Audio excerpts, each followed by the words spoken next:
न चाहे तत् विद्यता कतरता नागर्य कतरता नागर्य यत् वा जयेम यदि वा न जयेयु।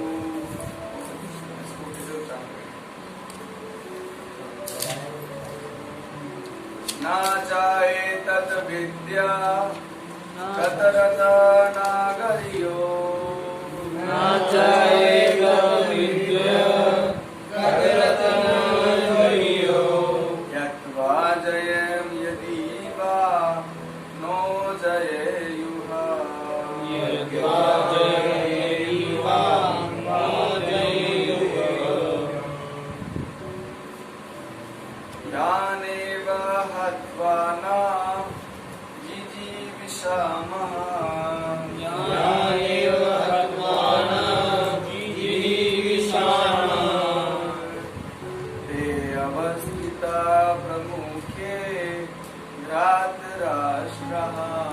ते अवस्थिता प्रमुखे धृतराष्ट्रः। तो अनुवाद बड़ी मुश्किल से लोग उच्चारण हो रहा है। बहुत बहुत धन्यवाद भगवान हम उच्चारण कर पाए। अनुवाद दोहराते हैं। तो अर्जुन अभी भी कृष्ण को कह रहे हैं, क्या कह रहे हैं? वो कहते हैं हम ये नहीं जानते कि हमारे लिए क्या श्रेष्ठ है, हमारे लिए क्या श्रेष्ठ है, उनको जीतना उनको जीतना या उनके द्वारा जीते जाना। या उनके द्वारा जीते जाना। यदि हम धृतराष्ट्र धृतराष्ट्र के पुत्रों का धृतराष्ट्र के पुत्रों का वध कर देते हैं तो हमें जीवित रहने की आवश्यकता नहीं है। फिर भी वे युद्ध भूमि हमारे समक्ष खड़े हैं। तात्पर्य श्रील प्रभुपाद जी ने लिखा है, वो सुनिएगा। अर्जुन की समझ में ये नहीं आ रहा था कि वो क्या करे, युद्ध करे और अनावश्यक रक्तपात का कारण बने। यद्यपि क्षत्रिय होने के नाते युद्ध करना उसका धर्म है, या फिर वह युद्ध से विमुख होकर भिक्षा मांगकर जीवन यापन करे।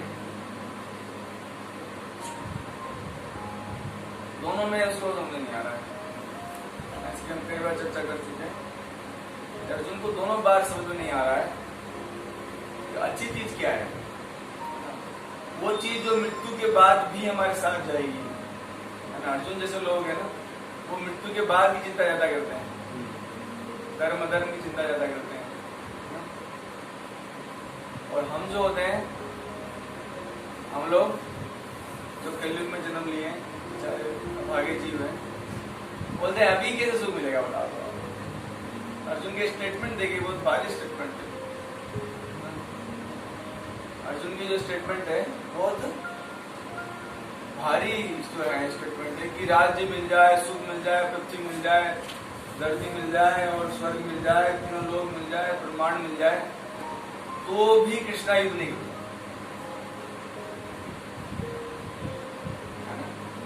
क्या महान है।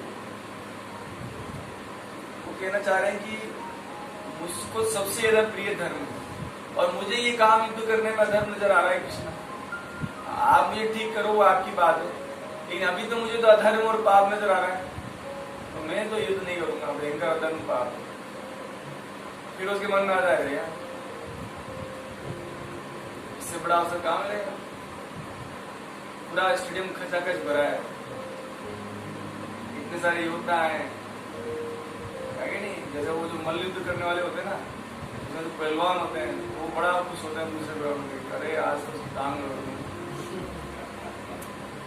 ना, आज ऐसा घुसा मारूंगा इसको, बस खैर नहीं, कभी लड़ने के लिए नहीं सोचेगा। अर्जुन ये भी देख रहा था, यार इतना बड़ी सेना आज तक नहीं देखी, विश्व युद्ध है, अब फंस रहा है। हमारे साथ भी होता है, सब चालू का अगर उठूंगी नहीं उठूं सुबह हाँ? जैसे हम लोग सुबह उठने का प्रयास करते उठूं नहीं उठूं हाँ एक डाउट कभी नहीं आता खाऊं कि नहीं खाऊं एक डाउट हमारे कभी नहीं आता बोले गुलाब जामुन लगा है खाओ कि नहीं खाओ छोड़ो यार खा लेता हूँ क्या नहीं खाऊं वाला विचार नहीं आता डायबिटीज वाले को सोचना पड़ेगा खाओ नहीं खाओ डायबिटीज का आने तो अंदर बाद देखेंगे डायबिटीज बोली क्या निकालेंगे अर्जुन को ये समस्या हो रही है युद्ध करूं कि नहीं करूं दोनों में उसको अच्छा लग रहा है और दोनों में नुकसान नजर आ रहा है अर्जुन की स्थिति थोड़ी ज्यादा प्रॉब्लमदायक है तो 7वां नंबर श्लोक है उसमें अब अर्जुन बता देते हैं कृष्णा दोनों हाथ पीछे कर दिए मैंने अब आप बताओ जो आप कहोगे मैं वो मानूंगा ये कंफर्म तुमको कह रहा हूं क्यों क्योंकि तुम्हारा शिष्य बन गया हूं यार फ्रेंडशिप बन अब मैं तुम्हारा शिष्य हूं तुम जो कहोगे वो करूंगा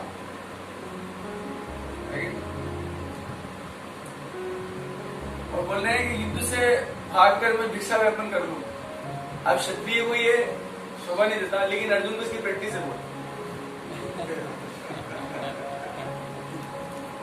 सोचो कि अर्जुन ने प्रैक्टिस नहीं किया पांडव ने खूब प्रैक्टिस किया महाभारत की युद्ध तब हो रहा है जब वो मतलब 12 साल का वनवास पूरा कर चुके हैं और उससे पहले भी जब वो लाक्षा गृह में चले थे उसके बाद भी वो ब्राह्मण का वेश लेके भिक्षा खूब मांगा है इन्होंने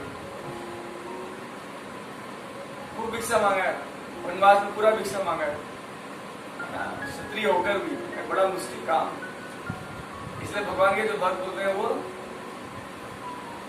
इन गुणों से बाहर होते हैं वो कभी ब्राह्मण बन जाते हैं कभी भी क्षत्रिय बन जाते हैं अर्जुन को देखिए अर्जुन बोल लेकिन भगवान नहीं चाह रहे यार तू ऐसा कर मैं चाहता तू राजा बने यार वो अपना आदमी है भगवान का आदमी है तू ऐसे दुखी रहेगा तो मेरे को अच्छा नहीं लगेगा मैं द्वारिका में मजे से रह रहा हूँ और तू यहाँ भिक्षा मांगेगा कैसा लगेगा बता अपन दोनों फ्रेंड्स तो ठीक नहीं लगेगा मेरे को तो खूब भिक्षा मांगी उन्होंने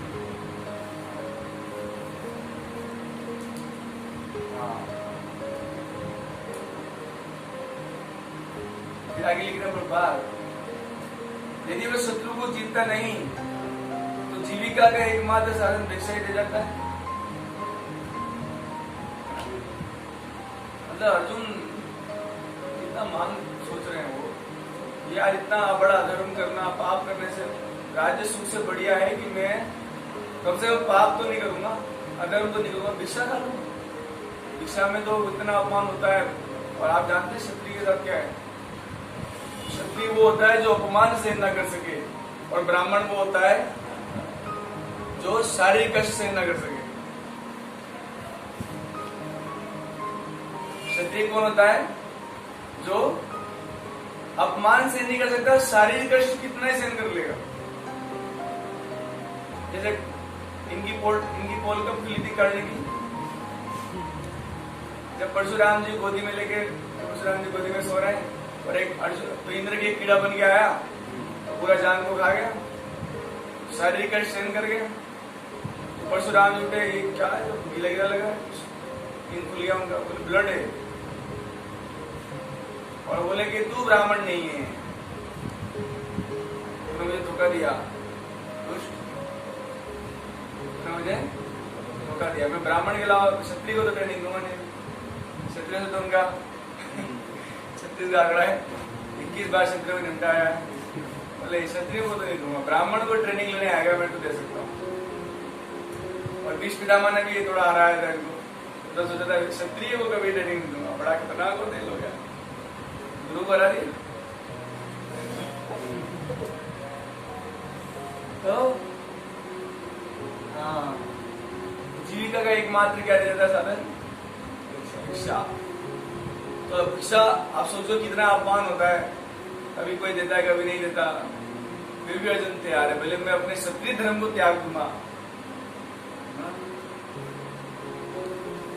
फिर आगे लिख रहे हैं प्रभुपाद, फिर जीते भी तो निश्चित नहीं कि कोई भी पक्ष विजय हो सकता है।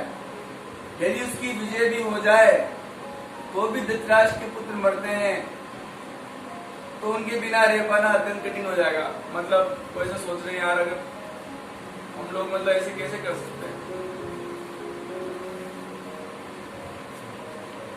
हम लोग ऐसे कैसे कर सकते हैं कि बस अपना राज्य सुख पाने के लिए अपने भाइयों के साथ में झगड़ा मोल करके उनको मार डालें।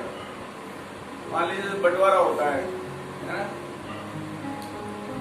बंटवारे में क्या होता है कि एक भाई के पास एक हिस्सा है, दूसरे भाई का दूसरा, बोले इसको मारो।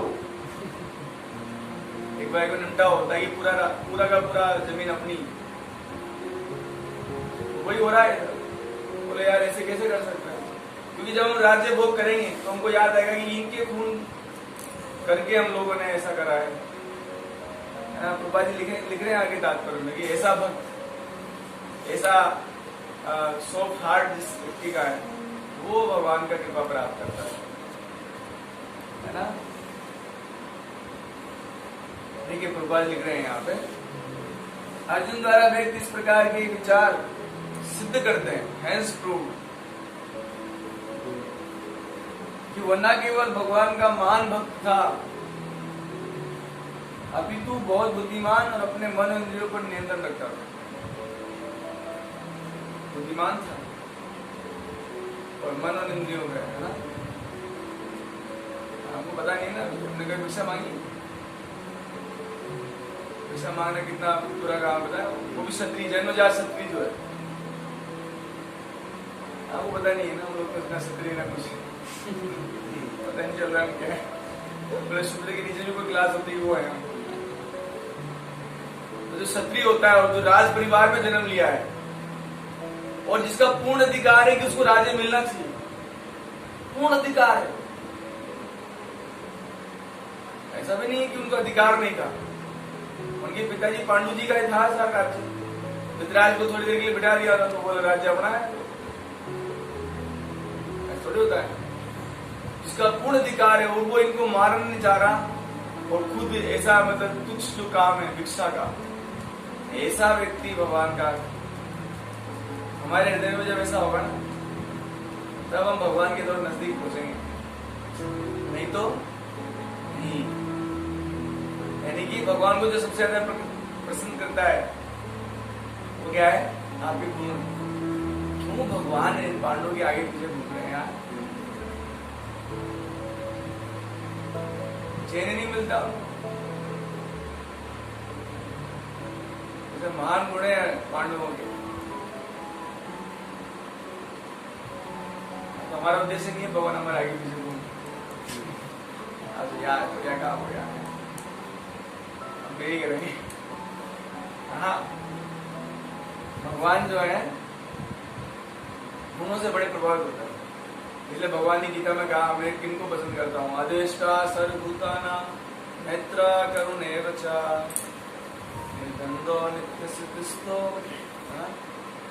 योगक्षेमात्मा। अद्वेष्टा सर्वभूतानां, जो द्वेष नहीं करता किसी से, जो सबका मित्र है, करुणा रखता है, ऐसा व्यक्ति मैं बहुत लाइक करता हूँ। अर्जुन को बता रहे हैं मैं जो बहुत लाइक करता हूँ दूसरों को, जो ऐसे गुण वाले होते हैं, जो दूसरों को परेशान नहीं करते और जो दूसरे के तरफ परेशान नहीं होते, दोनों। यस्मान उद्जिते लोको लोकान उद्जिते वचा, जो दूसरों को परेशान नहीं करते और जो दूसरों के द्वारा परेशान होते नहीं, ऐसा भक्त मेरे को पसंद है। बड़े भारी कंडीशन है, तो बोले ये तो चल रहा है दुनिया में। आप पढ़िए भगवद गीता का 12वें अध्याय में 13, 14 और 15 नंबर श्लोक का मैंने बताया छोटा आपको। ऐसा बनना कितना मुश्किल है। ठीक है चलो मैं किसी को परेशान नहीं करूंगा, लेकिन दुनिया में सभी लोग तो मेरे पीछे पड़े हैं। सभी लोग मेरे पीछे पड़े हैं, इसकी तो खैर नहीं है। और अगर तुझे आप परेशान नहीं होते हो तो ये बात है कि भगवान आपको पसंद करेंगे। एक्चुअली ऐसा भगवान का भक्त होता है, वो 3 गुणों के बाहर होता है, उसको फर्क नहीं पड़ता। पता है आगे क्या बोल रहा है, पता नहीं चल रहा, खुद ही परेशान हो रहा है, मेरे को तो परेशान हो नहीं रहा हूँ। ये मुझे बोल रहा है, खुद ज्यादा परेशान लग रहा है। मैं इससे परेशान नहीं हूँ, ये खुद परेशान है। और वो दया रखता है, ऐसा नहीं है कि वो ऐसा नहीं है, अरे दया रखता है वो जो जीव जो परेशान होते हैं प्रकृति के 3 गुणों से, आदि देवी आदि आत्मिक कष्टों से परेशान रहते हैं, उनके प्रति दया रखता है वो। ऐसा नहीं है कि उसके सींग निकले हुए हैं, राक्षस है वो। बड़ा ऐसा सॉफ्ट हार्टेड जो पर्सन होता है ना, भगवान उसको आगे पकड़ के लगा लेते हैं, जान नहीं दूंगा तुझे।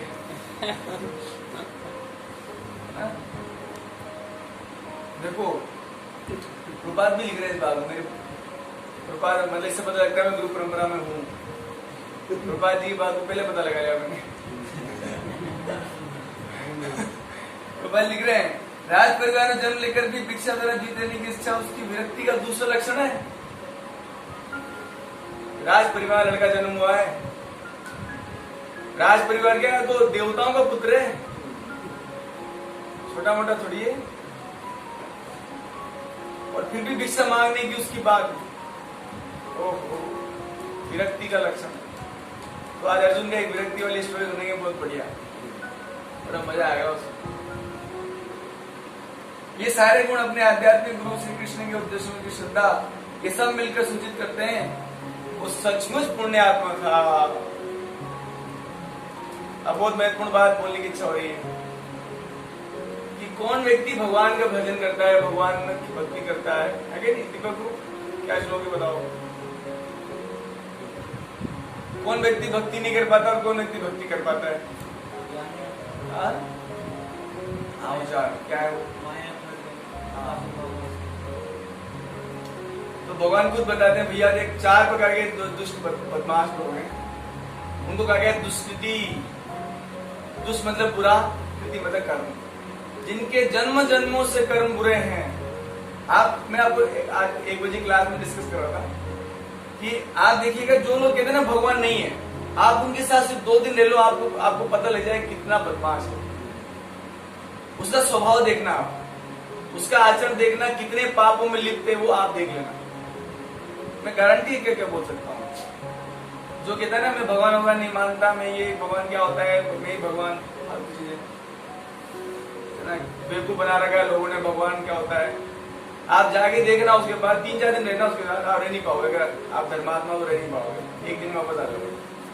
वो मतलब नॉन वेज खाता होगा, मदिरा करता होगा, और वो अवैध संबंध होंगे उसके, और गाली गलौज करता होगा, बड़ा दुष्ट व्यक्ति होगा। तो ऐसे लोगों को भगवान ने कहा दुष्कृति। और ये 4 तरह के होते हैं, यानी कि पाप आत्मा जो होते हैं वो भगवान को ना तो मानते हैं ना भगवान की शरण लेंगे ही। और 4 तरह के जो अच्छे लोग होते हैं, चतुर्विधा भजन्ते माम जना सुकृतिनो अर्जुना। भैया अर्जुन, जो सुकृति हैं, अच्छे काम करने वाले हैं, विनम्र हैं, पुण्य आत्मा है, वो ही मेरे को समझते हैं, उन्हीं को पता लगता है मैं हूं। ये लोगों को पता नहीं लगता। इवन भगवान सामने जाए तो पता नहीं लगेगा। जैसे जब भगवान ने विश्व रूप दिखाया था उधर दुर्योधन की सभा में, तो ओनली भीष्म द्रोणाचार्य विदुर जी और कुछ ऋषिगण को दिखे थे भगवान का विश्व रूप, बाकी सब तो आंखें पैसे बंद करके बैठे थे।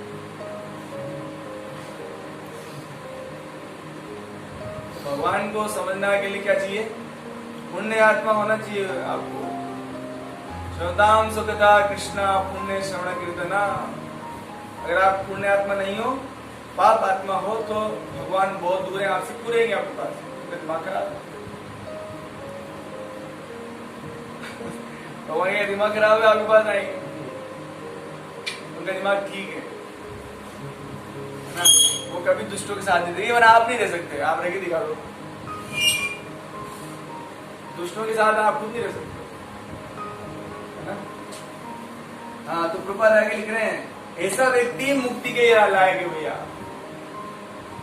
डिक्लेयर कर दिया प्रभुपाद जी ने, ऐसा व्यक्ति ही मुक्ति के लायक है। जब तक इंद्रिय संयमित ना हो, ज्ञान के पद पर उठकाना कठिन है, और बिना ज्ञान भक्ति के मुक्ति नहीं मिलती।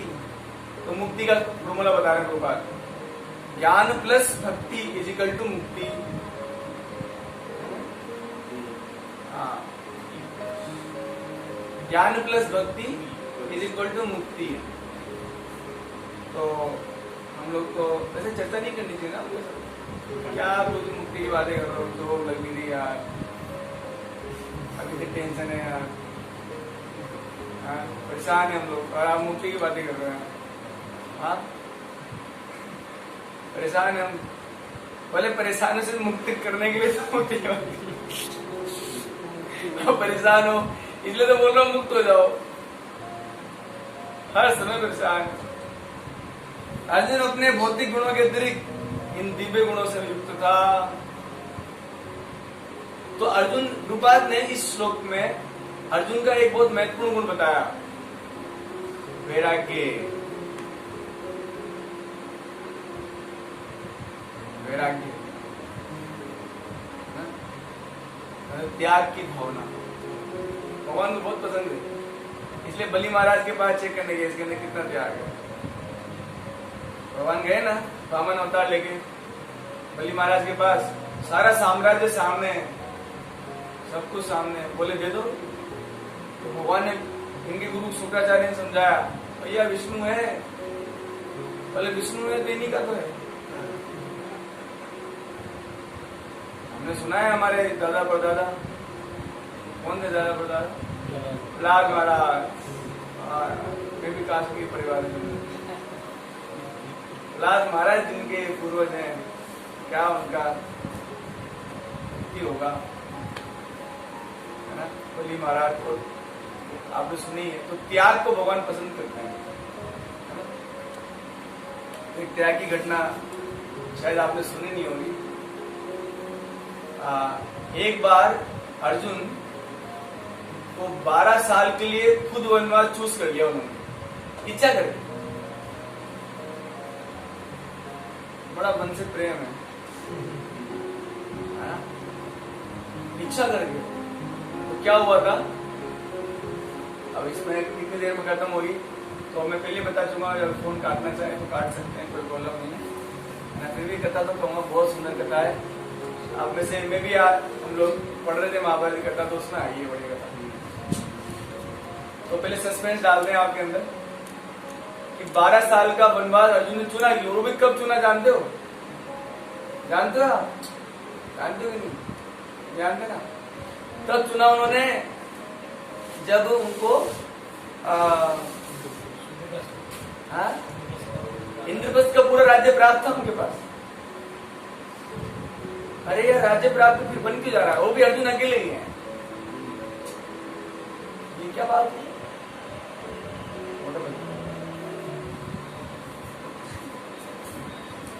12 साल के लिए। हाँ,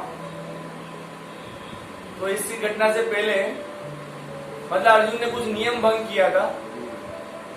अभी नियम था क्या, उसको जानने से पहले मैं आपको 2 राक्षस की कथा सुनाऊंगा।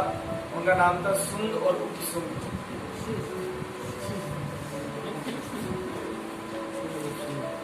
उनका नाम था सुंद और उपसुंद। ये 2 राक्षस थे। हुआ क्या कि जब विदुर जी ने कहा, 5 पांडवों को, जब द्रुपद के घर में थे, द्रौपदी से विवाह हो चुका था, और द्रौपदी से विवाह के बाद में एक द्रुपद के घर में रह रहे थे, तो विदुर जी ने बोला कि जाओ, विदुर जी को भेजा धृतराष्ट्र जी ने कि लेके आओ पांडवों को, बंटवारा करते हैं। तो आधा आधा राज्य दिया, और इन्होंने आधा जो जमीन मिली थी उसमें कोई राज्य वाज्य था नहीं, एक ईंट भी नहीं थी वहां पर, महल तो छोड़िए। लेकिन देवताओं के पुत्र हैं, है ना, तो देवताओं तो मदद करते हैं। तो उन्होंने इंद्रप्रस्थ नाम का एक राज्य खड़ा कर लिया, और इतना अच्छा था कि हस्तिनापुर से काफी अच्छा था, नया सिटी था, क्या बोलते हैं, स्मार्ट सिटी था। Smart city, green city, clean city, सारा सिटी था इंद्रप्रस्थ। तो काफी समय तक इन्होंने राज्य किया उसमें। तो एक बार उनके इस धर्म पालन से इतना प्रजा को संतुष्ट करने के कारण कुछ लोग कहते हैं गृहस्थ आश्रम में जाके क्या फायदा है, पांडवों से सीखो कि ऐसा इतना अच्छा गृहस्थ आश्रम निभा रहे हैं कि खुद नारद जी आ गए, खुद नारद जी पधारे वहां पे इनको उपदेश देने। और नारद जी आए तो उनकी अच्छा पांचों पांडवों ने अच्छा सत्कार किया, विशेष युधिष्ठिर महाराज अच्छे से उनका पूजन वगैरह किया, है ना, जैसे भगवान में करते हैं वैसे पूजन किया उनका। और उनके चरणों में बैठ गए थे, नहीं चरणों में बैठे उनके। तो उन्होंने कहा कि बेटा ये तो सही है, लेकिन मैं तुमसे कुछ विशेष बात करने आया तुमसे। बोले क्या, बताइए। तो मैं तुम्हें पहले एक कथा सुनाता हूँ। नारद जी कथा सुनाए थे सुंदर उपसुंद की। तो हिरण्यकश्यपु के वंश में ये दोनों उत्पन्न हुए थे।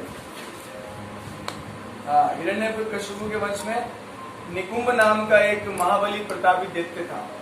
निकुंभ, हाँ, निकुंभ नाम का राजा था, मतलब दैत्य था। इसके दो लड़के थे, सुंद उपसुंद, है ना। और एक खास बात इन दोनों की ये थी कि ये दोनों एक मतलब एक जैसे दिखते थे। सिर्फ दिखते एक जैसे नहीं थे, चलते भी एक जैसे थे। दोनों का हेयर स्टाइल भी एक जैसा था, फ्रेंच कट भी एक जैसा रखते थे, एग्जैक्टली जैसे सेम थे। सिर्फ दिखते ही अच्छे नहीं, चलने फिर यहाँ तक कि बताते हैं कि इनके खाने पीने की चीजें भी एक जैसी थी। बोले एक को मिर्ची ज्यादा पसंद, दूसरे को मिर्ची ज्यादा पसंद। ऐसा नहीं कि मेरे को मिर्ची कम, है ना। एक को मीठे में खीर खाना पसंद है, दूसरे को बोला मीठे खाएंगे, खीर खाएंगे। ऐसे सेम क्वालिटी के लोग थे दोनों, बिल्कुल सेम। मतलब दोनों के अंदर एक भी ऐसी चीज नहीं थी कि जैसे भाइयों में होता है ना, मैं तो ये टीवी चैनल देखूंगा तो मैं तो वो टीवी चैनल देखूंगा, मुझे यूट्यूब पे ये वीडियो दिखाओ, नहीं मुझे वो दिखाओ। ऐसा कुछ नहीं था। मुझे तो कलर ये पसंद है कपड़े का, मुझे दूसरे को वो पसंद है, ऐसा नहीं था। सेम कलर पसंद, एवरीथिंग इज सेम। मतलब यहाँ तक कहते हैं कि दो शरीर नहीं एक ही शरीर थे। बड़ा प्रेम था उन पांचों पांडवों की तरफ। राक्षस थे लेकिन प्रेम तो बहुत था ना। तो ये बड़े राक्षस थे। और राक्षसों का स्वभाव होता है कि तीनों लोगों को प्राप्त कर लें। हिरण्यकश्यपु से प्रेरणा लिया था, उन्हीं के वंश में थे। तो इन्होंने ब्रह्मा जी को प्रसन्न कर लिया। हिरण्यकश्यपु ने भी किया था सेम चीज। यत आचरित जो शेष लोग करते हैं बाकी लोग वही करते हैं। तो इन्होंने बड़ा तपस्या करा और भयंकर तपस्या किया, ब्रह्मा जी को प्रसन्न कर डाला। और प्रसन्न करके ब्रह्मा जी आए, बेटे बोला क्या हुआ बेटा, क्या हुआ, इतना परेशान तपस्या कर रहे हो कि हमको अमर बना दीजिए आप। बोले बेटा तुम्हारे कुल की एक ही प्रॉब्लम है, राक्षस कुल सदा चली आई है, वर मांगो तो बस अमर बनाओ। बोले बेटा अमर तो मैं भी नहीं हूँ। अच्छा तो कुछ और मांगो, क्या वो बताए हम शक्तिशाली हो जाए, ये हो जाए, वो हो जाए। और कि हम दोनों की अगर कभी मृत्यु हो तो ये मृत्यु का दूसरे मांगते हैं। हिरण्यकश्यपु ने मांगा था, बहुत बड़ी लिस्ट थी इसकी। तो इधर नहीं मरूंगा, वहां नहीं मरूंगा, घर के अंदर नहीं, बाहर नहीं, दिन में नहीं, रात में नहीं, अस्त्र ना शस्त्र सब। तो ये लोग भी थे सुंद। बोले कि अगर हम लोग कभी मरे तो एक ही शर्त, एक दूसरे से लड़के मर गए। बोले उनको कॉन्फिडेंस था दोनों को, हमारे तो अंदर कोई लाइक डिसलाइक है ही नहीं, कभी लड़क झगड़ा कर ही नहीं सकते हम दोनों एक दूसरे। कभी पॉसिबिलिटी नहीं है कि हम एक दूसरे झगड़ा करें। तो ये दोनों ठीक है। और ये तो आए बड़ा बलशाली थे और आगे सारे यक्ष और गंधर्व और सबको जीत डाला, पूरे तीनों लोग पे राज्य चालू कर दिया। और ये नहीं करा, इन्होंने सारे ब्राह्मणों को प्रदान करने चालू कर दिया, सारे यज्ञ तोड़ दिए। और बोले नियम बना दिए 2-4 की जो यज्ञ जो पाप करेगा उसको स्वर्ग मिलेगा और जो पुण्य करेगा उसको नरक मिलेगा। ऐसे नियम भी बदल दिए इन्होंने, करना हिरण्यकश्यपु जैसे। जब ऐसा हुआ तो आकाश नदी और ब्रह्मलोक तक लोग गए बात करने ब्रह्मा जी को। प्रभु ये समस्या है, ये तो खतरनाक लोग जी नहीं पाएंगे, न यज्ञ करने दे रहा है, न जप करने दे रहा है, न आरती करने दे रहा है, खतरनाक लोग। तो ब्रह्मा जी ने कहा कि इन्होंने एक शर्त रखी थी, मैंने दिया वरदान कि अगर मरेंगे तो एक दूसरे से लड़के मरेंगे। अब आप सोचिए कि ऐसा कब हो सकता है? या ओनली एक चीज है जो आपको लड़ाएगी, है ना, माता जी। हाँ? तो बोले लड़ेंगे कैसे दोनों? तो पूरा राज्य था इनके पास, बड़े पूरा तीनों लोग जीत लिए। तो ब्रह्मा जी ने विश्वकर्मा जी को बोलकर एक सुंदर स्त्री का निर्माण करवाया, उसका नाम था तिलोत्तमा। माता जी थे और आए जहाँ पर सुंदर रहते थे, वहीं लैंडिंग किया प्रॉपर्ली। और वो तो उनको पता है तो कैसे मोहित करना है, माताएं बहुत एक्सपर्ट होते हैं कैसे जो है वो जाल बिछाना है। तो माता जी ने जाल बिछाया, तिलोत्तमा माता जी, और दोनों ने ऐसा जाल फंसेगी। अब दोनों की लाइक एक ही है ना, गलती थोड़ी ना, दोनों ने जाके हाथ, कुछ नहीं, विवाह का प्रोपोजल कुछ नहीं, दोनों ने हाथ जाके पकड़ लिया तिलोत्तमा का। एक ने लेफ्ट हैंड पकड़ा, एक ने राइट हैंड पकड़ा। तो कोई बाबा बोले भाभी के ऊपर गलत दृष्टि मत छोड़ो, आप बड़ी महाभारत सेम लिख रहा हो। दूसरा बोल रहा अरे नालायक तेरी पुत्र वधू है, पुत्र वधू के बराबर है, छोड़ इसको।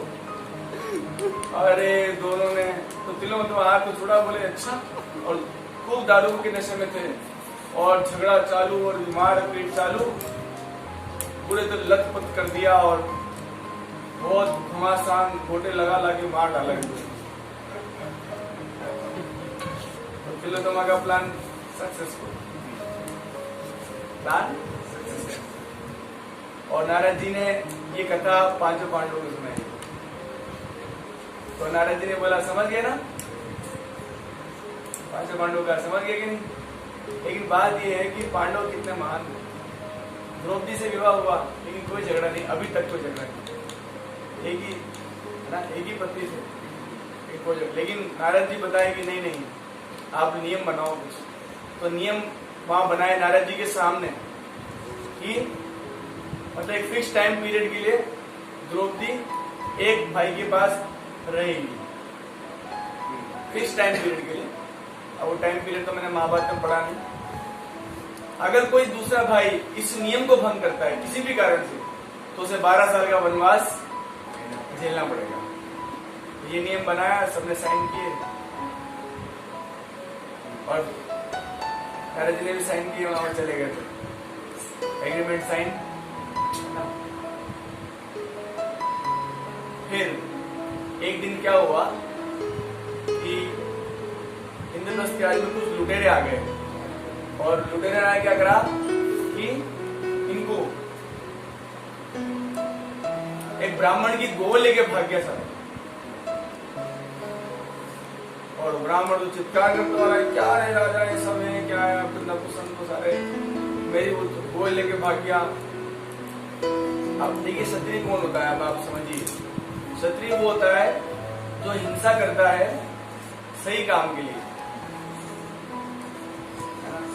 तो अर्जुन के पास आया, ये बचाइए मेरी गाय। ब्राह्मण तो हिंसा करेगा नहीं ना, क्षत्रिय कर सकता है ये सब। अब प्रॉब्लम क्या थी अर्जुन के पास कि उस समय माता द्रौपदी जी युधिष्ठिर महाराज के साथ थी, और प्रॉब्लम यह थी कि जिस महल में थे वहीं पर अर्जुन के अस्त्र शस्त्र रखे थे। अब अर्जुन सोच रहा है, एक तरफ नियम भंग होगा तो मुझे 12 साल का वनवास होगा, और एक तरफ ब्राह्मण की गया। तो अर्जुन कितने महान थे, बोले मैं नियम भंग करूंगा, 12 साल जंगल जाऊंगा, लेकिन इस ब्राह्मण की गाय बचाऊंगा। हम लोग होते थे छोड़ो गाय नहीं दिलवा देता हूं, क्या बोला अपने पास में बहुत है, स्टॉक खूब है, कितने 100 ले गया, 200 दे देता हूँ, लेकिन जंगल में नहीं जाऊंगा यार, है ना। अब जंगलों में नहीं जाएंगे, आप पहले बहुत हो गया है, बचपन जंगल में घूम रहे। जब मतलब इवन पांडु महाराज जी थे तो उनका बचपन पूरा पांडवों का बचपन जंगल में निकला है।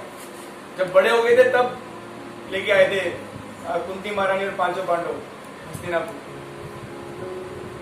तो लेकिन कैसे भी करके इन्होंने वो अपने गेट खटखटाया, युधिष्ठिर महाराज ने गेट खोला, उन्होंने अपने शस्त्र लिए और वहीं से बोला कि ज्यादा दूर नहीं गए होंगे गाय, तो वहीं से अपने तीर छोड़े, खतरनाक और लेटरों को निपटा दिए और सारी गाय दिलवाई ब्राह्मण को। फिर आए युधिष्ठिर महाराज की आप मुझे आगे दीजिए 12 साल वनवास।